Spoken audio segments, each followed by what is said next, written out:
Hey, this is Sky. Welcome to my YouTube channel. You can't change if you don't want to.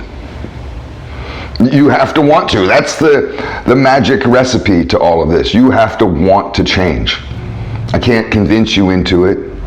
That's not coming from you. You have to want to change. I didn't change at all, in any way, mentally or physically, until the day I got frustrated with who I was and decided I'm no longer satisfied. I have to change. I can't go another day being this type of person. I have to get on top of this. And I've done that mentally and physically. But it has to come from that inner desire, that desire to change. And that's an openness. You have to be open to help, open to new ideas.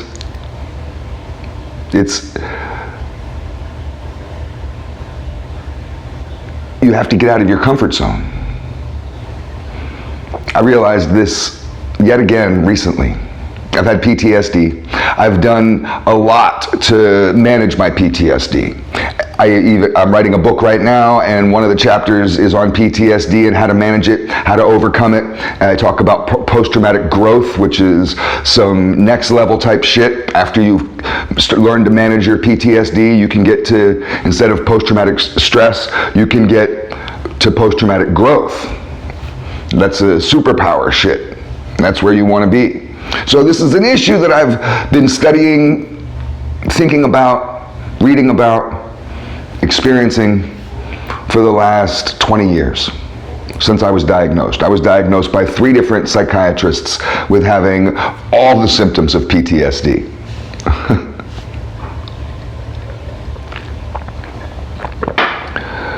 One of the aspects of having post-traumatic stress disorder is that many of us don't like to be around large groups of people. Now, I can't explain exactly why in a general sense for everyone. It may be different for you than for me.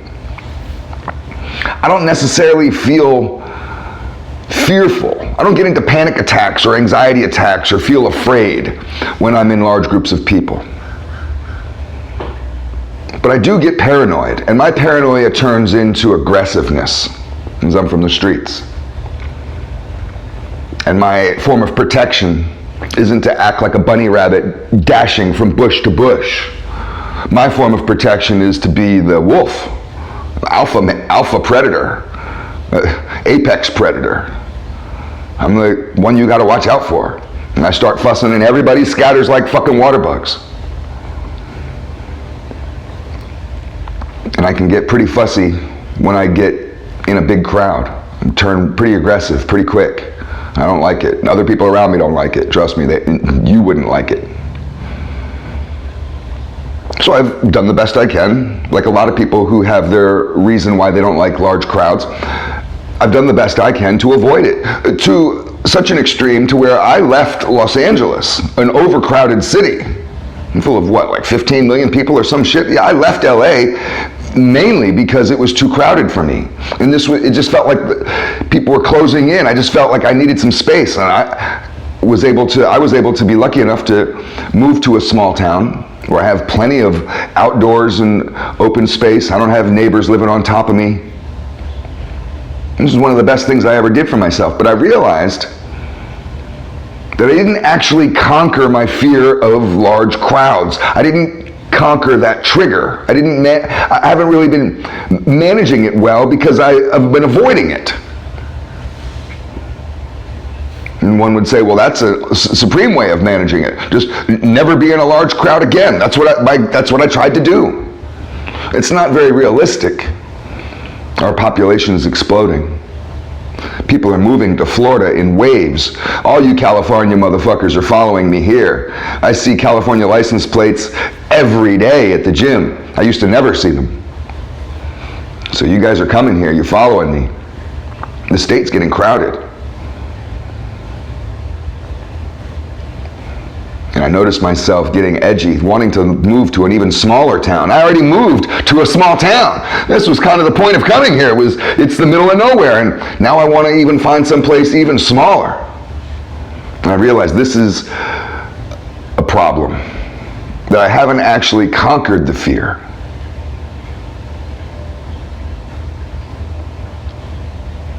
the thing is I didn't realize something about myself. I didn't realize that I didn't want to conquer the fear. You ask, well, why haven't I conquered it? It wasn't through simple avoidance of the trigger. It was that I didn't want to conquer it. I realized this recently. A friend of mine told me that there is a new technique of EMDR that cures, it's very groundbreaking and it's very new, and it cures PTSD. I did EMDR 20 years ago when it first came out, and it's very helpful. I don't know if it cures PTSD, but you can get close. And if you're looking for ways psychologically to go and pay for a psychiatrist to help you with your PTSD, look into EMDR and somebody who's a licensed practitioner. And it worked for me, maybe it'll work for you. It works for Vietnam vets. People can cycle through trauma that's so incredibly severe and get through it rapidly and painlessly and without drugs or anything like that. So there's this new shit, since it's been 20-something years since EMDR really was invented or discovered or whatever. It's a technique.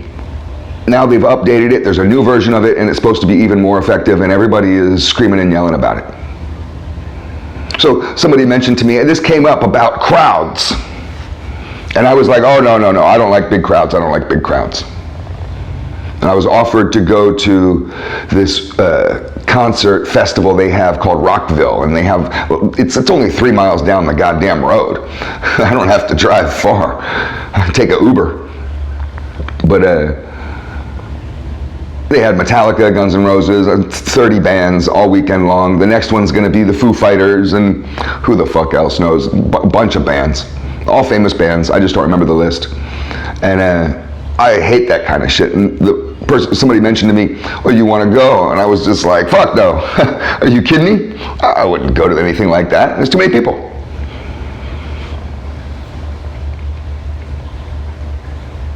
So then it dawned on me, after thinking about this new technique and the offer that was given to me to try it out, it might work. Might be able to cure any leftover remaining triggers that are still in me, which are emotional cords to the past. It might be able to fully cure this PTSD. Just be done with it completely, 100%, gone, done.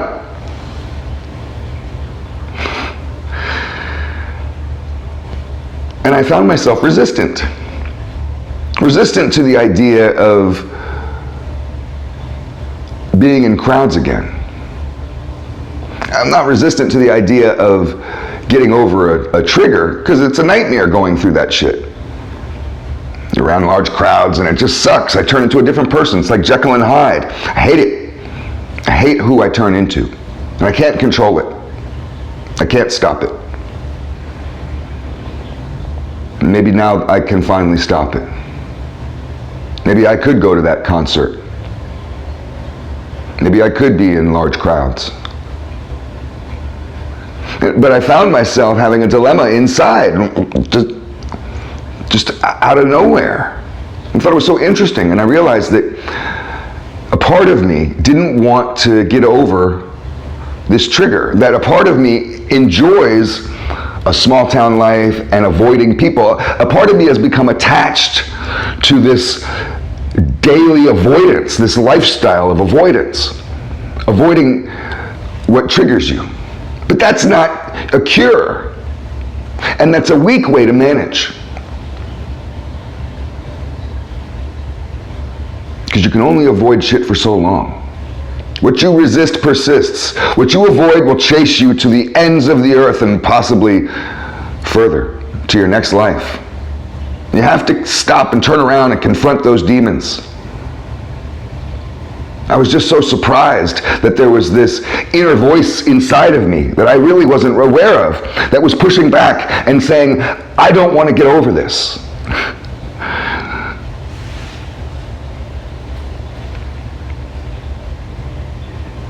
You have to face your fears. The only way that you'll become stronger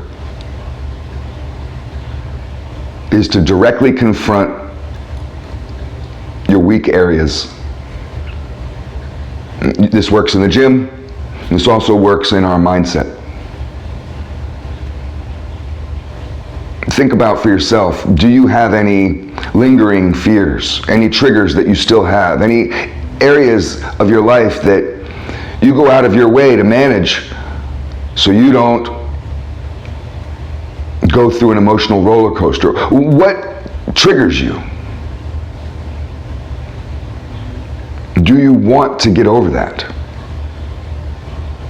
That's what I asked myself. Do I want to get over this? I had no idea that a part of me didn't want to. But it's a wonderful conversation to have, because now that I recognize that there's an aspect of me inside, deep inside my head somewhere, that's pushing back on leaving the comfort zone, I can address that. I can coax that little kitty out with some treats, and I'll end up at that concert. I'll get over this. It's all food for thought. Thanks for watching.